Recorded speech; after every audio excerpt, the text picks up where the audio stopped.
I'm writing this so that I can keep a bit of my sanity. This is my suicide note. It's the end for me.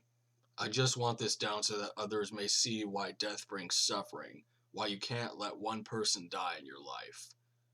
My daughter got home from school at about 2 p.m. Her being in a kindergarten class, they sent the little tykes home before the others. I thought that I'd get in an hour or two into some TV movies.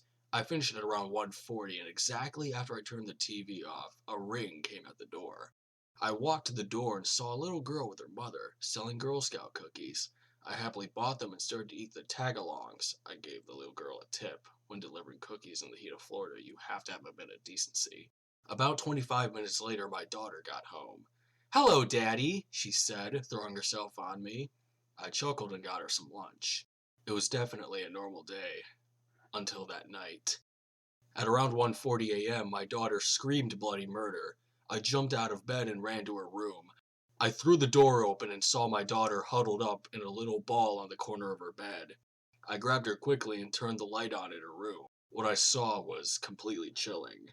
I saw written in red paint on the wall: lust, gluttony, greed, sloth, wrath, envy, and pride. Sins of your forefathers, sins you can't hide.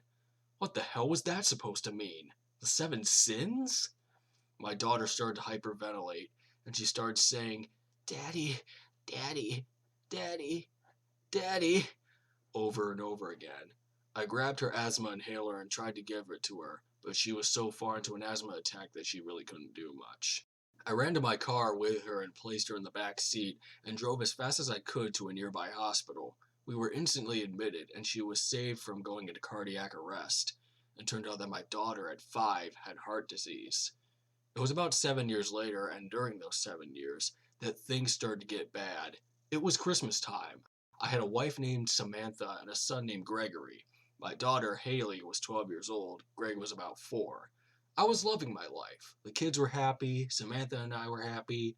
It was great, except for the years previous. The first year, all of the women around me became aroused and flirted with me constantly. You want to know why that was bad? Because everyone that I rejected killed themselves in some horrid way. One gutted herself with a kitchen knife, and another hung herself from the gutter on her house. The second year, my daughter became infatuated with food, so much that her heart condition worsened. She was rushed to the hospital over 10 times during the course of the year, but when the year was up, she became anorexic and stopped eating much altogether. The third year, my house went into foreclosure, and I became very stingy with money and food. We later found out that the landowner of our house still had the rights to our land and was stealing money out of my credit card for 2 years.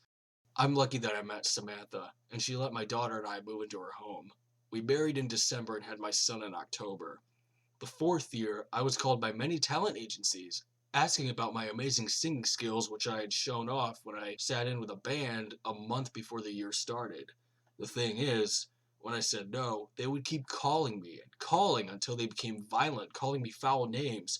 One of them even tried to kill me outside my house. He shot at me with a handgun and clipped my ear. The fifth year, I became inexplicably angry at my daughter and wife for everything. I became abusive in the month of December, but in that same month I fell down the stairs and suffered brain damage, but so little damage that it gave me little memory of the years past. I can only recall this because my daughter told me about it. The sixth year, my daughter became jealous of my son getting all the attention. I tried to tell her that babies need more attention than 10-year-olds. She became very angry and violent. She eventually ran away. I called the Center for Missing and Exploited Children. They found her in an abandoned house next to us, hiding in one of the closets. She was starving and eventually kicked her anorexia. It was the seventh year now, and nothing had really happened at all. That is, until that night, at exactly 1:40 a.m., that the shit hit the fan. I heard my daughter scream, a blood-curdling scream. I ran to her room and saw something that broke my heart and terrified me. A man stood looking at her bed, holding a sleek knife. He grabbed her and ripped her open with the blade. Oh God! It's hard to even think about it, but he took all that remained of her. Jesus Christ! I was so proud of her! My baby! It's the 8th year now. My wife left me, my son barely knows me, and I curse myself every day. My late wife, who bore my daughter, I now know it was you who gave me this curse. You always hated me. I couldn't save you. I never could. And you hate me for it. So now, I end it all. Hello, this is Gregory, the boy in the story. I'm 36 now, and I was given this note from the police about a year ago. This suicide note was written by my father back in 1980. I was only 5 years old. When my mother got the news about my father, she cried for about an hour. I was alone too, and it wasn't until 10 years later that my mother gave me the real story. She cried crocodile tears when she heard the news. The only emotion she harbored for my dad was hate. See, my father did all those horrible things you see in this story. My father went insane at 1:40 a.m. in 1973, the date of his first wife and his anniversary. The psychologist he saw when his wife died had suspected that his wife's death was all his fault.